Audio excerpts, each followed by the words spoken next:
There is a kind of loneliness that the world cannot understand.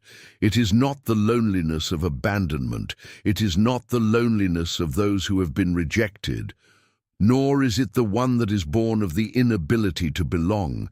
It's a different loneliness, a loneliness that appears after a long inner journey, after years in which the soul was slowly being broken, reorganized, questioned, and rebuilt in silence. For a long time, the empath believed that his pain came only from the world, of the people, of disappointments, of losses. It seemed that the problem was always out, but at some point in the journey, something changes almost imperceptibly. There is no announcement. There is no celebration. There is no one around to witness what is happening inside the soul. Still, something profound begins to move.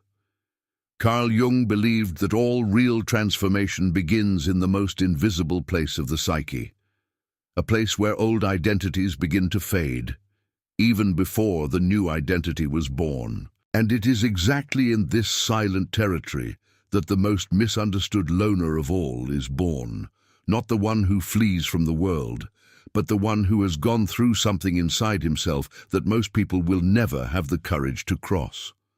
For a long time, the empath lived trying to be accepted, trying to be understood, trying to find a place where I could just exist without feeling so much. But the more he walked in that direction, the more he perceived something unsettling. The place he was looking for it didn't exist, because the real way was not outward, it was inward. And this discovery changes everything. At first it hurts. It hurts because it means realizing that many of the masks worn throughout life can no longer be sustained, that many old papers simply cease to make sense. What once seemed like identity, it starts to look like just an old version of yourself. This is where many retreat, but some continue. And it is precisely these few who begin to enter a phase that Jung described as one of the most profound of individuation, a moment when the person stops living only from the expectations of the world and begins to become what it was always meant to be. This process does not happen all at once. It happens in silence. First comes the strange feeling of no longer recognizing yourself in the old versions of yourself.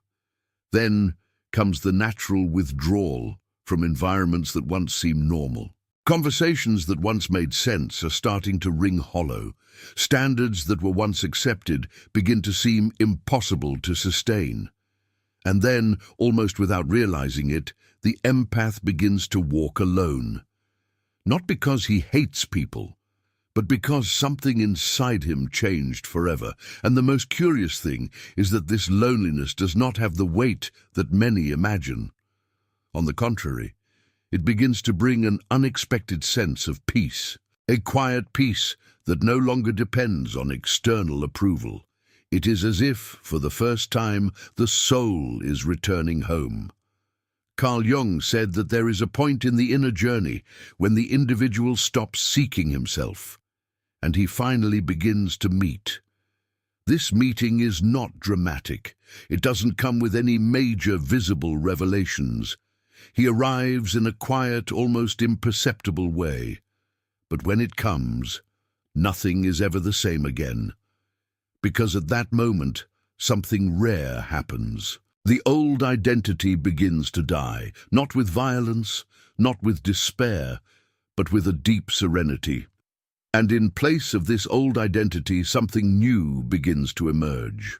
A way of existing that no longer depends on the need to please, to prove, or to belong. It is in this territory that a very specific type of solitary is born, a loner who is not at war with the world, but that simply no longer needs to get lost inside it. And that's exactly why this type of person starts to cause something curious in the people around them. It is not common fear. It is not rejection. It is something more difficult to explain. Because when someone goes through certain layers of their own soul, its presence changes. It becomes quietly steady, calm down, deep. And this provokes a strange reaction in those who still live attached to the old versions of themselves, not because this loner is dangerous, but because it carries something that the world rarely sees, an inner freedom, a freedom that can no longer be taken away. In Jung's depth psychology, there is an ancient symbol for this moment in the journey, a symbol that represents wisdom, integration, and maturity of the soul. This symbol is called Sophia. Sophia is not just knowledge. Sophia is the moment when consciousness finally integrates that which was previously divided within the psyche: light and shadow, pain and strength, loss and rebirth. When this happens, something very rare is born within the person, a form of presence that no longer needs explanations. And that's exactly why the kind of loners who reach this state become so misunderstood by the world. Because he no longer lives by the same invisible rules that keep most people imprisoned. He keeps walking, he continues to live, continue loving, but in a completely different way. A form that is born from within, a form that can no longer be shaped by fear. And when someone gets to that point in the journey, something curious happens. Loneliness is no longer an absence, and it becomes a sacred space, a space where the soul finally breathes without weight. But few understand this, because few cross the path necessary to get there, and perhaps that is exactly why the world has always looked with strangeness at this type of person, the loner who doesn't seem lost, the loner who doesn't look hurt, the loner who simply found something that most are still looking for. And in today's video, we're going to explore exactly that journey, the rare journey of the kind of person who crosses his own shadow, leaves his old identity behind, and silently reaches what Jung called Sophia. Because when that happens, the empath doesn't just change. He becomes something the world rarely encounters, something that can no longer be turned back. The silent moment, when the empath realizes he no longer belongs in the same world. There is a moment in an empath's journey that almost no one around can notice. Nothing dramatic happens on the outside. No major changes visible. No event that can be pointed out and said, "This is where it all began." On the outside, life seems to go on exactly as before. The same streets, the same people, the same conversations. But inside, something began to shift. It's a strange feeling, as if the soul were looking at the world itself and realizing that it no longer fits in the same way. For many years, the empath lived trying to find harmony around him, trying to understand the emotions of others, trying to relieve invisible tensions that almost no one seemed to notice. It was as if his soul was always open, always sensitive, always available to feel what others could not name. But this sensitivity came at a price, because feeling deeply also means carrying weights that don't always belong to us. And for a long time, the empath believed that this was simply the natural way to live. He believed it was his role to absorb the chaos of the world and turn it into understanding, until slowly something begins to change. Carl Jung observed that every deep journey of the soul goes through a moment of silent rupture. It is not an external collapse, it is an internal displacement, a kind of awakening where the person begins to realize that he has spent years living in a way that no longer corresponds to what he really is. And when that moment arrives, the empath begins to notice something uncomfortable. Many of the things that once seemed normal start to look strange. Environments that once seemed familiar now generate a sense of heaviness. Conversations that once seemed important are starting to ring hollow, not because people have changed, but because something inside him has changed. It is as if the soul has crossed an invisible threshold. And when that happens, a question arises that can no longer be ignored. Who I really am, beyond the expectations I learned to carry. This question is silent, but it changes everything. Because when it appears, the empath begins to realize that much of his life was built around adaptation. adaptation to be accepted, adaptation to avoid conflicts, adaptation to maintain emotional balance around, and little by little, this perception begins to create a natural distance between him and the world that once seemed so familiar. It is not a conscious rejection, it is a silent withdrawal, a kind of distancing that is born when the soul begins to reorganize itself.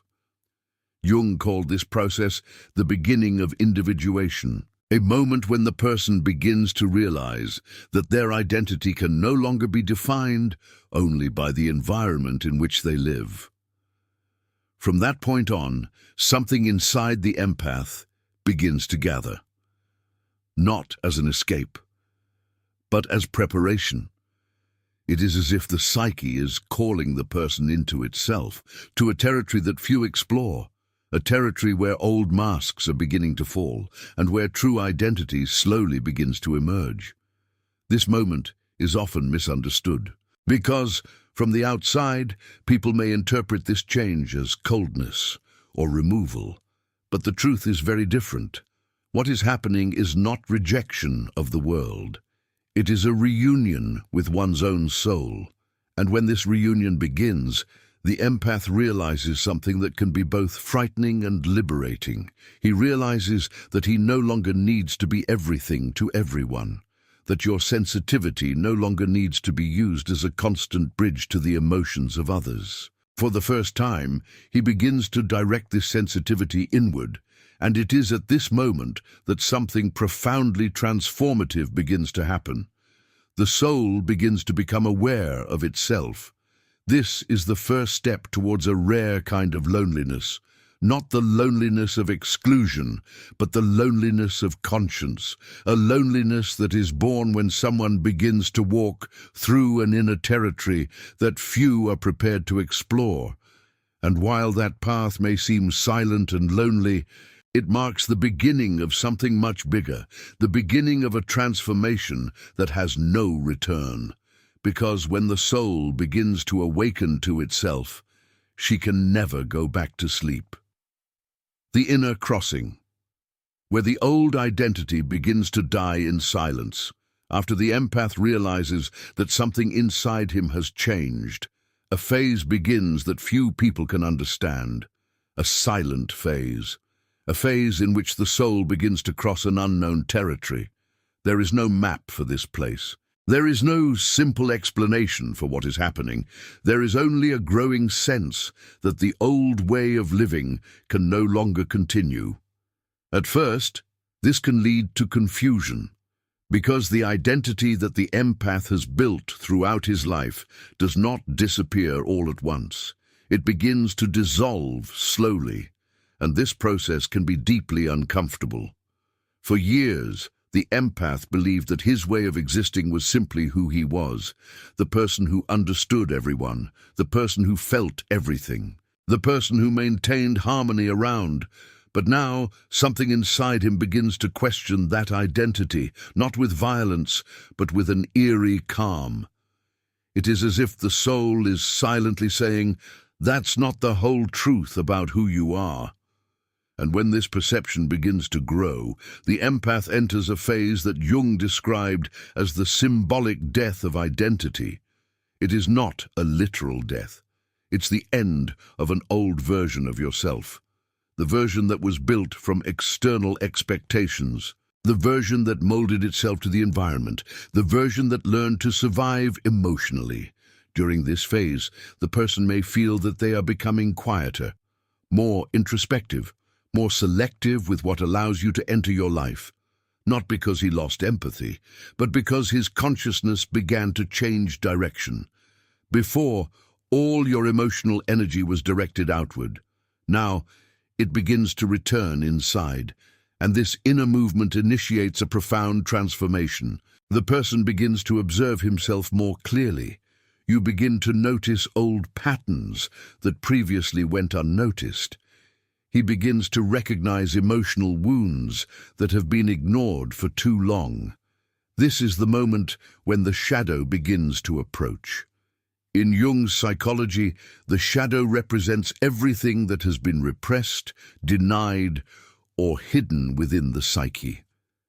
Parts of the personality that were not accepted, emotions that have been silenced, inner forces that have been ignored. And when the old identity begins to weaken, these hidden parts begin to emerge. For many people, this moment is scary because it means looking inward without filters. But for the empath who keeps walking, this meeting becomes the beginning of something transformative. Because by recognizing these forgotten parts of himself, he begins to recover pieces of his own soul, parts that were hidden under years of adaptation, parts that never had space to exist. And little by little, a new sensation begins to be born, a sense of authenticity. The person begins to realize that his identity no longer needs to be an answer to the world. It can simply be born from within. This process is slow. It doesn't happen all at once, and it often happens in complete silence. But each step in this inner crossing weakens the old identity a little more, until there comes a time when something profoundly liberating happens. The person realizes that what seemed to be his identity, it was only a temporary version of herself, a version necessary to survive, but not the final version. And when that realization finally sets in, something inside the soul relaxes, because the person understands that he is not getting lost, it is transforming. And this transformation paves the way for the next stage of the journey, an even deeper stage, the moment when the empath finally meets what Jung called the inner shadow. And it is in this encounter that the true strength of the soul begins to be born. The encounter with its own shadow.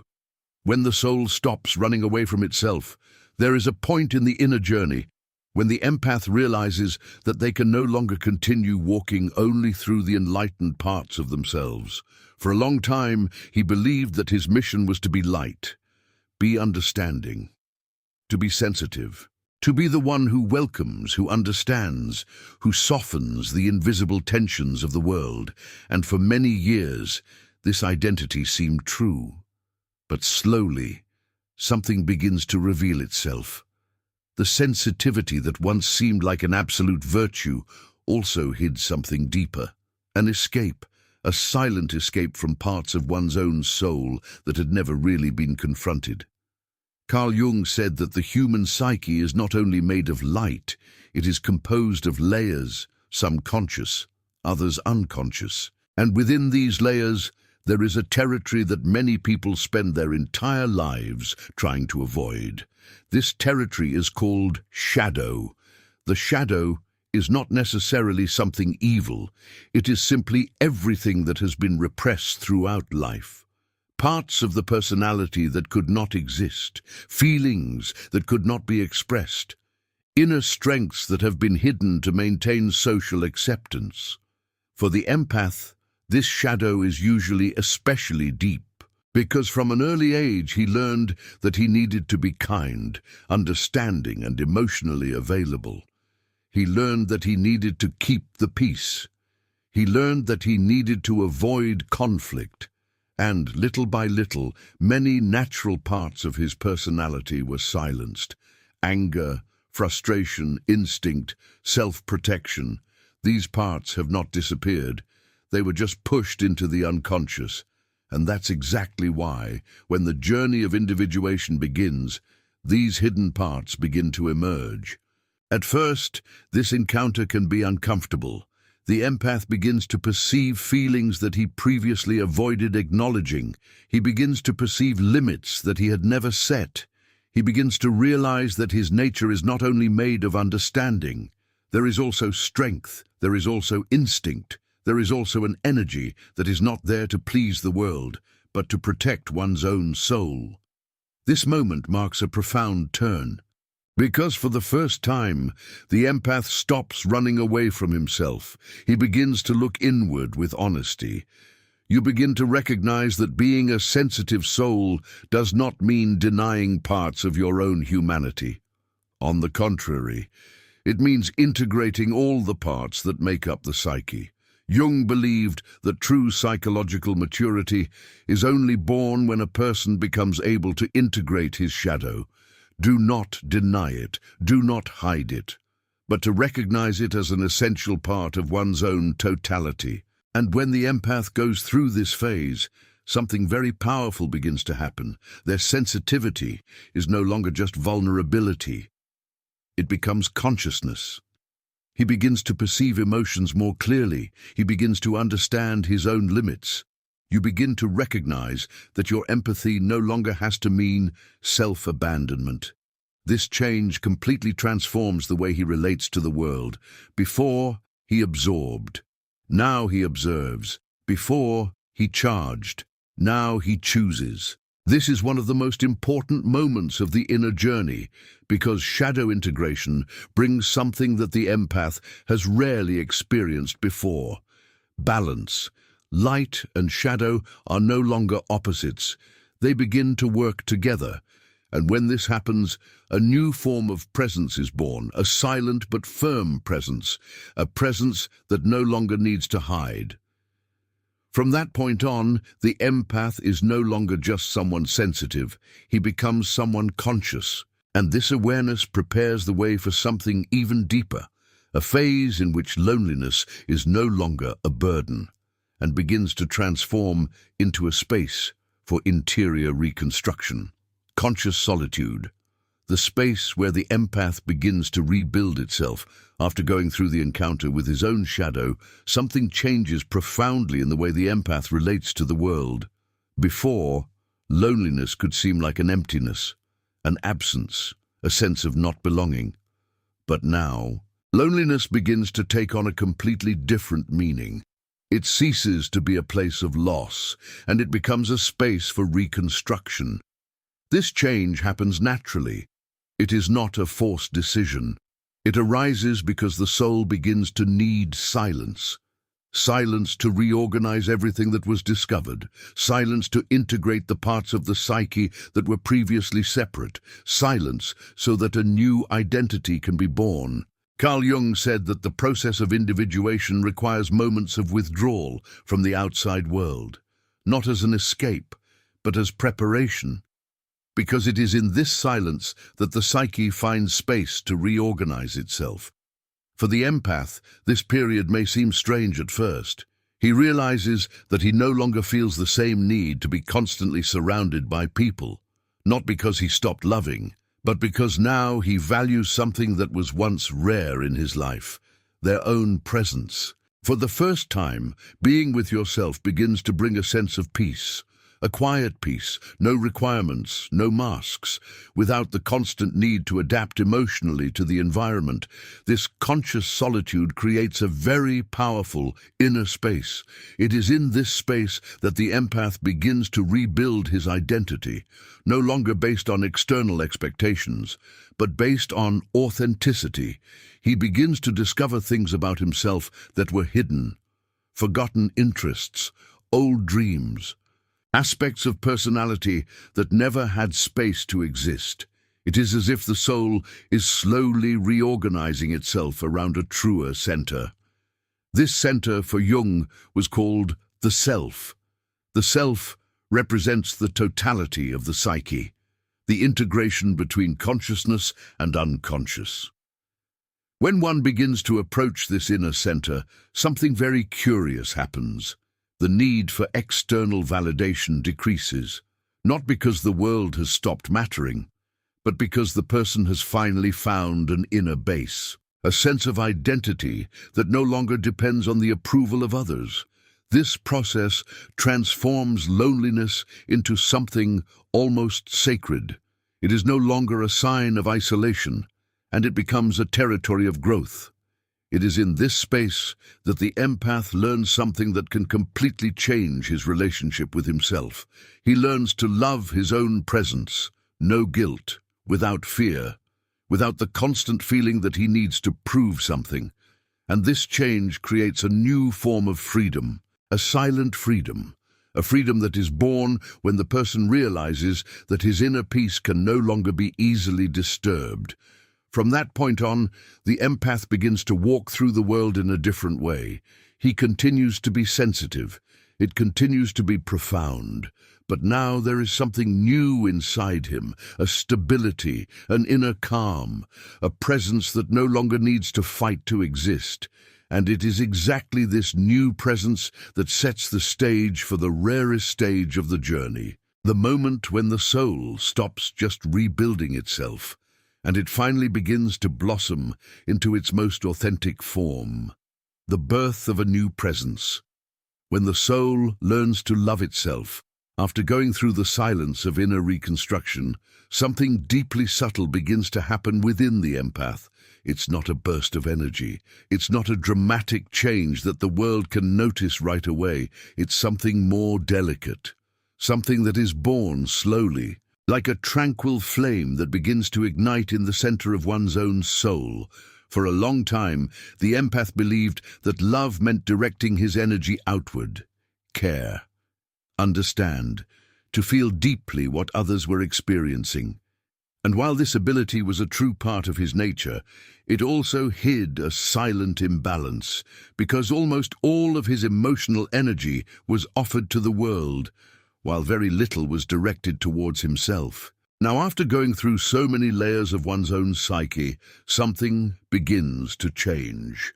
The empath begins to perceive something that he may never have felt so clearly before. He begins to perceive his own presence, not as a responsibility, not as a function, more like something worthy of care. This moment marks one of the most delicate points of the inner journey, because learning to love yourself doesn't happen through words or affirmations. It happens through consciousness, the awareness that one's own soul deserves the same kind of attention that has always been offered to others. And when this perception begins to grow, a new form of presence is born within the empath, a calm presence, a presence that no longer needs to prove its worth. Carl Jung believed that one of the clearest signs of psychological maturity is when a person fails to constantly seek external validation. Not because he stopped caring about the world, but because he finally found something solid within himself. That something is a deep sense of inner dignity, a silent sense that your existence has value simply by existing. This change completely alters the way the empath moves through life. Before, he was concerned with maintaining balance around him. Now it moves naturally. Before, he feared losing connections.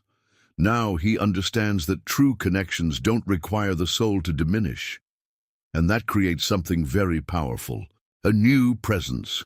It is not a dominant presence. It is not a presence that seeks attention. It is a quiet presence, more deeply firm. People around begin to notice this change, not necessarily consciously, but something about the empath's energy becomes different. There is more calm, more clarity, more stability. This is because for the first time, your sensitivity is no longer being used just to absorb the world. It is rooted within itself. And when that happens, the empath begins to experience something that once seemed distant, a real sense of inner peace, not a superficial peace, but a peace that is born when a person stops fighting against himself, when she stops trying to be an acceptable version to the world, and it simply begins to exist with authenticity. This moment is profoundly liberating, because the soul finally realizes that it no longer has to carry the obligation to be everything to everyone. It can simply be. And when this inner freedom is born, something curious happens. The empath no longer feels that he needs to pursue his own identity. He realizes that what he has always sought was already inside it, waiting only for the moment when he would be ready to recognize himself. This discovery creates a quiet sense of fullness, a feeling of being whole, not perfect, but whole. And it is exactly this feeling that prepares the empath for the final stage of his journey, a stage that Jung described through a very ancient symbol, a symbol of profound wisdom, a symbol of integrated consciousness. This symbol is called Sophia. Sophia, the rare stage where the lonely becomes unshakable and irreversible. There is a point in the inner journey when transformation is no longer just a process. It becomes a state of being. This is the moment when the empath realizes that something inside him has changed irreversibly. It is not a passing feeling. It is not an emotional phase. It is a new structure of consciousness itself. Carl Jung used ancient symbols to describe certain stages of psychological maturity. Among these symbols, there is one that carries a very deep meaning: Sophia. Sophia represents wisdom, but not intellectual wisdom. It represents the integration of the soul, the union between the conscious and unconscious parts of the psyche, the reconciliation between light and shadow. When a person reaches this stage, something very rare happens. The old inner struggle begins to fade. For years, the empath lived divided between what she felt and what she needed to hide, between what it was and what it needed to look like, between his deep sensitivity and the need to survive in an often insensitive world. But now those divisions are beginning to fade. The soul becomes whole. And when this integration happens, a form of stability is born that no longer depends on the external environment. The empath continues to be sensitive. It continues to be profound. But his sensitivity is now accompanied by something new: consciousness. He no longer reacts in the same way as before, not because it became cold, but because their identity is no longer fragmented. He knows his shadows, he knows his strengths, he knows his limits, and that clarity creates something very powerful. An unwavering presence, not in the sense of rigidity, but in the sense of inner stability. The world may continue to be chaotic, people can continue to live in their own struggles, but inside the drawer there is now a center, an inner place where your consciousness remains steadfast. This is the time when loneliness takes on its highest form. It is no longer just a space for introspection, and it becomes a territory of wisdom. The loner who catches up with Sophia no longer feels the need to explain his journey. He no longer tries to convince the world of his discoveries. He simply lives. Take it easy, clearly, with presence, and that's exactly why this type of person often causes a curious feeling in others. It is not fear in the ordinary sense, it is something deeper. Because when one finds their inner center, their presence begins to reflect a silent truth, a truth that many people are still trying to find. The empath that catches up with Sophia no longer needs to run. You don't need to prove it anymore. You no longer need to constantly look for a place to belong. It became that place. His consciousness became his home. And when someone gets to that point in the journey, something very rare happens. Transformation is no longer a path, and it becomes its very nature. This is the kind of loner that the world often doesn't understand, because he no longer lives by the same invisible structures that keep most people imprisoned. He continues to walk among the others. But now he carries something inside him that can no longer be lost.